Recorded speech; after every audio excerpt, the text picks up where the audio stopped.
Ce 2 avril 2025 marque la première année d'exercice du pouvoir. Le chef de l'État salue ainsi le travail de qualité accompli par le Premier ministre Ousmane Sonko et son gouvernement dans tous les secteurs de la vie socio-économique, incluant la maîtrise des coûts des denrées de consommation régulières. À titre illustratif, le prix du kilogramme du riz est passé de 450 francs CFA à 350 francs CFA, soit 5 000 francs de pouvoir d'achat supplémentaire rendus aux consommateurs sur le sac de 50 kg. L'amorce de la deuxième année de gestion du pouvoir doit favoriser le déploiement accéléré des réformes, projets et programmes dans tous les ministères, avec un focus sur la souveraineté alimentaire à travers la préparation de la campagne agricole 2025 et révision de la loi agro-sylvo-pastorale, sur les services sociaux de base, notamment l'accès à l'eau, à l'électricité et à la couverture sanitaire universelle. Sur l'éducation, pour un bon déroulement des examens et concours. Et enfin, sur l'emploi des jeunes à travers la finalisation du pacte de stabilité sociale et la tenue d'une conférence sociale en avril. Le président de la République insiste sur l'assainissement des finances publiques et sur la restructuration du système économique et financier afin de renforcer la crédibilité du Sénégal. La fête nationale du 4 avril 2025 honorera nos forces de défense et de sécurité ainsi que la jeunesse sénégalaise. Une grande cérémonie civile et militaire se tiendra à la place de la Nation avec un défilé emblématique.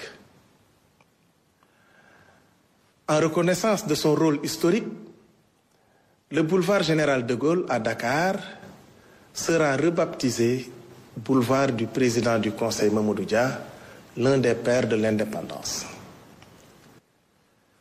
Le chef de l'État demande des mesures urgentes pour protéger les sites touristiques, notamment la création d'un commissariat spécial dédié au tourisme et le renforcement des moyens opérationnels. Un conseil interministériel sera organisé pour relancer ce secteur clé pour l'économie nationale. Le Premier ministre a débuté sa communication en saluant l'exploit médical du professeur Fatou Samba Ndiaye et de son équipe, ayant réalisé la première greffe de moelle osseuse au Sénégal.